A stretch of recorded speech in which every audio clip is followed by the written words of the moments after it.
कल से हम अनशन पर बैठने पर मजबूर होंगे। हमारे नेता, हमारे जो भी वॉलंटियर्स हैं लद्दाख के या फिर कहीं के भी, जो लद्दाख के इस मुद्दे का समर्थन करते हैं, पर्यावरण के, हिमालय के मुद्दे का समर्थन करते हैं, हम स्वागत करते हैं। तो इस अनशन के लिए हम जगह की भी सरकार से मांग कर रहे हैं। हमने जंतर मंतर की विनती दी थी, तो हमें एक पत्र मिला कि जंतर मंतर आपको नहीं मिलेगी। 3 तारीख के लिए हमने मांग की थी कल, मगर उसे नहीं दिया गया था। हम फिर एक बार मांग करेंगे, क्योंकि जंतर मंतर वो जगह है जहाँ पर सब अपनी मन की व्यथा इस लोकतंत्र में सुना सकते हैं। कल से लद्दाख के नेतागण और जो भी वॉलंटियर्स आएँ, लद्दाख से हो या ना हो, हम ये अनशन शुरू करेंगे। ये आप लोगों को बताना था। लेह से दिल्ली तक 800-900 किलोमीटर एक महीने में पैदल आने वाले सब पदयात्रियों को मैं सलाम करता हूँ। इन पदयात्रियों में बहुत से लोग हैं जो 80 से भी ऊपर के उम्र के हैं और चल के आए, 70 से ऊपर बहुत हैं। दर्जनों वीर भूतपूर्व सैनिक हैं भारतीय सेना के, महिलाएं हैं, युवा हैं, सब एक आशा के साथ चल के आए कि हम राजधानी में जाकर भारत की शीर्ष नेतृत्व से आग्रह करेंगे, विनती करेंगे, गुहार लगाएंगे कि लद्दाख और लद्दाख के साथ पूरे हिमालय के पर्यावरण और संस्कृति को संरक्षित करने के लिए हम संविधान के जो प्रावधान हैं, उनकी जो वचन हमें मिले हैं, उनको याद दिलाएंगे। लद्दाख में 6वें शेड्यूल की और लोकतंत्र की बहाली की मांग रही है। बाकी हिमालय में भी हमने देखा कि स्थानीय लोगों को सशक्त करने की बहुत ज़रूरत है। जो प्रावधान हैं लागू हों, नहीं हैं तो बनाए जाएं। लद्दाख के लिए तो बने बनाए हैं 6वां शेड्यूल, जिसका कि ना सिर्फ आशा है बल्कि आश्वासन और वचन हमें सरकार की तरफ से मिला है हर चुनाव में, घोषणा पत्रों में। तो उसको सिर्फ याद दिलाने के लिए हम यहाँ आए और इस शांतिपूर्ण पद यात्रा से हम दिल्ली में आकर इस सीख को सिखाने वाले हमारे भारत के पिता महात्मा गांधी के समाधि पर, राजघाट पर हम उनको सम्मान करना चाहते थे, श्रद्धांजलि देना चाहते थे, इसलिए हम आए। हालांकि आने में बहुत तकलीफ़ें हुई। महीनों 14,000 की ऊंचाई पर तो हम चलते रहे, फिर 17,500 के दर्रों से, पहाड़ों से चढ़ते हुए, नालों नदियों को पैदल पार करते हुए हम तराई में, मैदानों में पहुँचे, जहाँ 40-45 डिग्री की गर्मी, सुलगती सड़कों पर बर्फ़ में रहने वाले ये लोग अब सड़कों की गर्मी को सहते हुए, रात में मच्छर, हर तरह के कठिनाइयों को सहते हुए सिर्फ दिल में एक अरमान थी कि हम राजधानी में अपने नेताओं से मिलेंगे, उनको गुहार लगाएंगे। इसलिए यहाँ आए। मगर आप लोगों को जैसे पता है 2 दिन हमें हिरासत में रखा गया। उसका हमें गिला शिकवा नहीं है, बल्कि उससे हमारा संदेश और दूर तक पहुँचा।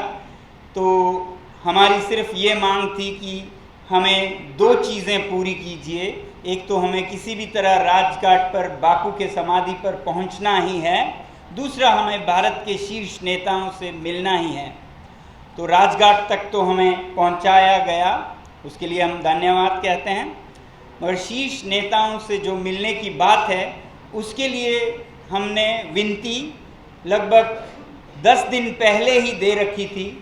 राष्ट्रपति महोदय से भी, प्रधानमंत्री जी के दफ्तर से भी और गृह मंत्रालय में भी, गृह मंत्री जी से मिलने के लिए, ताकि ये जो 150 लोग पैदल आए, वो अपने प्रिय नेताओं से मिल सकें और अपनी विनती कर सकें। मगर दुख की बात ये रही कि हमें मिलने का अवसर तो नहीं मिला, मगर एक आश्वासन दिया गया गृह मंत्रालय की तरफ से कि बहुत ही जल्द आपको मिलाया जाएगा। फिर उसके बाद ये आश्वासन दिया गया कि मिलाने की तो समय नहीं मिल रहा है, मगर हम आपको एक अपॉइंटमेंट तारीख ज़रूर देंगे आज 4 तारीख को शाम के 5 बजे तक। वैसे तो हमें नहीं समझ आता कि 10-12 दिन पहले से विनती की गई अपॉइंटमेंट के लिए, एक समय के लिए, इन लोगों के लिए जो 150 लोग बड़े बूढ़े महीना पैदल चलकर पैरों में छाले, बदन में तरह तरह की दिक्कतें, सूरज की गर्मी से जले हुए चेहरों के साथ जो आए, हमें उम्मीद थी कि उनके साथ हमारे नेता ज़रूर मिलेंगे, क्योंकि भारत एक लोकतंत्र है, सबसे बड़े लोकतंत्र है दुनिया की। तो हम पिछले 2 दिनों में सांस थम कर उम्मीद में बैठे थे कि हमें ये तारीख दी जाएगी जब हम अपने नेताओं से मिल पाएंगे, प्रधानमंत्री जी से मिल पाएंगे। हमारी यही उम्मीद थी कि उनके सामने हम फिर एक बार लद्दाख के मुद्दे को रखें, याद दिलाएं, उनको हम लद्दाख का खतक चढ़ाएं और हम खुशी खुशी वापस जाएं। तो राजघाट पर जब हमें ले जाया गया और ये आश्वासन भी दिया गया, तो जो अनशन हमने शुरू की थी हिरासत में 30 तारीख के रात को ही जब हम दिल्ली के सीमा में आए, तो वो अनशन 48 घंटों के बाद राजघाट पर हमने तोड़ा, क्योंकि इतने सारे बड़े बूढ़े महिलाएं थी जिनमें से कई बीमार थे। तो हमने इस आश्वासन पर ये तोड़ा कि हमें अगले 2 दिनों में शीर्ष नेताओं से मिलने की तारीख भी मिलेगी, और उसके बाद हम इंतज़ार करने लगे। मगर आज शाम तक भी ऐसा कोई तारीख नहीं मिला, और ये बहुत दुख के साथ कह रहे हैं कि भारत के सबसे दूर सीमा पर, और सीमा भी एक तरफ चीन का, एक तरफ पाकिस्तान का, जिसे बचाए रखने वाले यही लद्दाख के लोग हैं। हर जंग में, जो भी जंग भारत ने लड़ी है, चाहे वो 48 का जंग हो, चाहे वो 62 का जंग हो, चाहे वो 65 का युद्ध हो, 71 का युद्ध हो, 99 का युद्ध हो, हाल के 2019-20 का युद्ध हो, हर एक में लद्दाख के लोगों ने बिना वर्दी के, बिना तनख्वाह के सैनिकों का काम किया। युद्ध भूमि में वो कंधे से कंधा मिलाकर असैनिक रूप में सैनिकों की मदद करते रहे,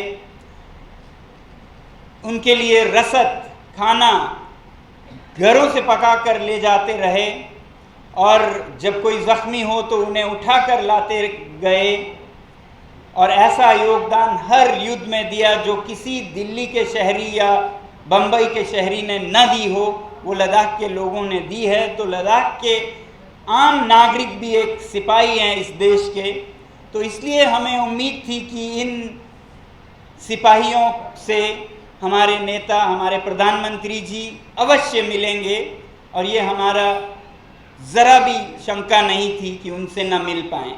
मगर हमें बहुत दुख हुआ कि हम नहीं मिल पाए। हमें बताया गया कि प्रधानमंत्री जी हमसे कुछ ही किलोमीटर दूर आज गोष्ठी में थे, हम उम्मीद कर रहे थे हम मिलेंगे, और उनसे मिलने के लिए जब हम लद्दाख से आए तो हम ये पूरी कोशिश कर रहे थे कि इस आंदोलन पर कोई भी राजनीतिक दाग धब्बा या रंग न लगे।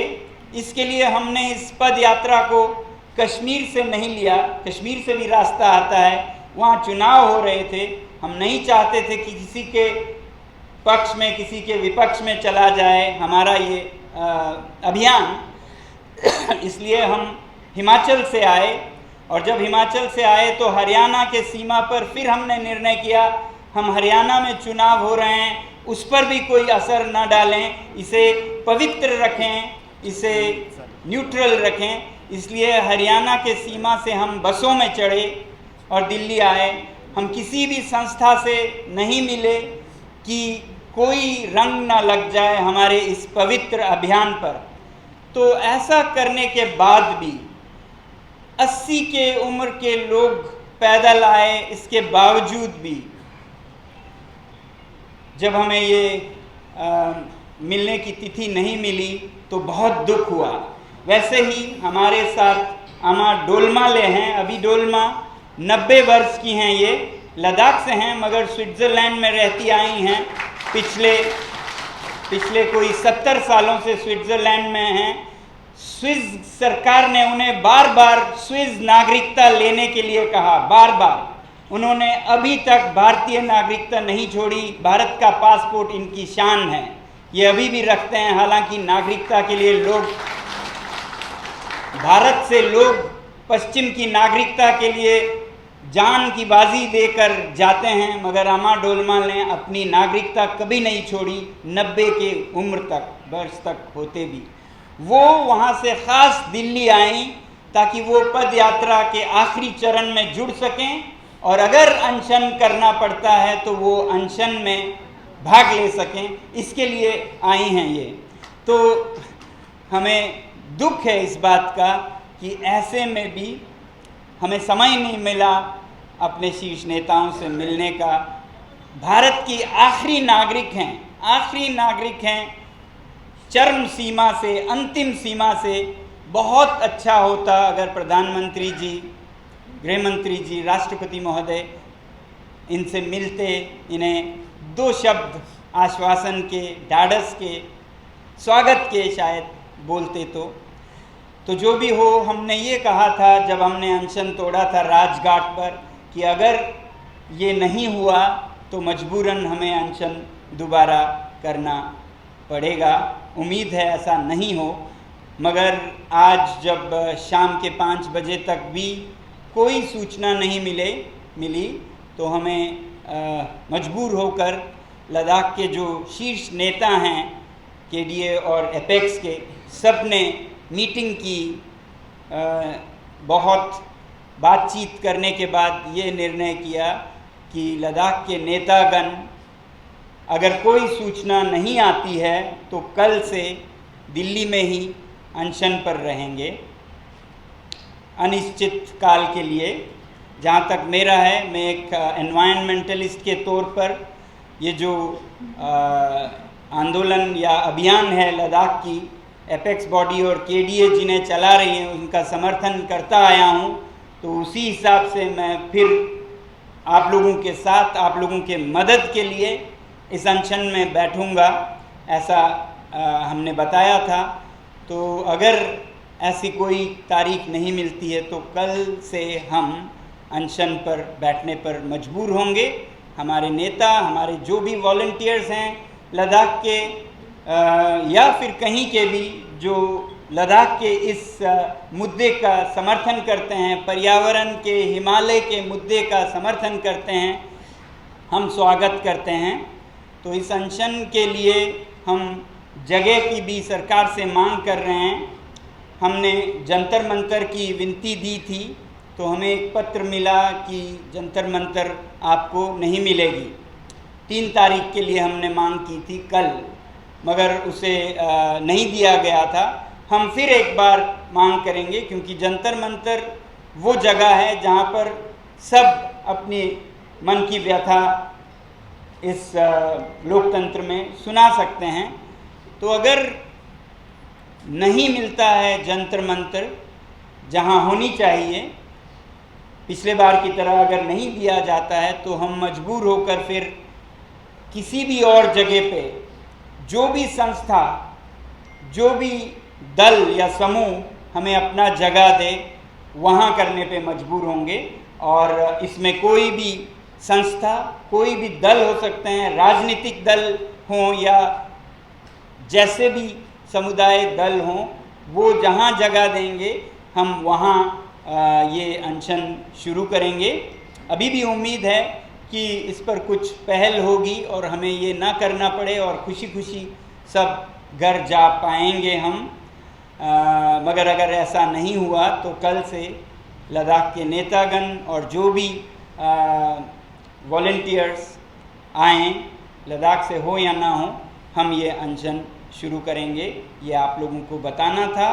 तो इसी बात के लिए और आप लोगों को जो पदयात्री थे जिनमें से बहुत वापस जा रहे हैं, तो उनसे मिलाने के लिए ये हमने गोष्ठी रखी थी। आप सबका फिर एक बार यहाँ आने के लिए धन्यवाद, हमारा ये संदेश लोगों तक पहुँचाने के लिए। तो धन्यवाद।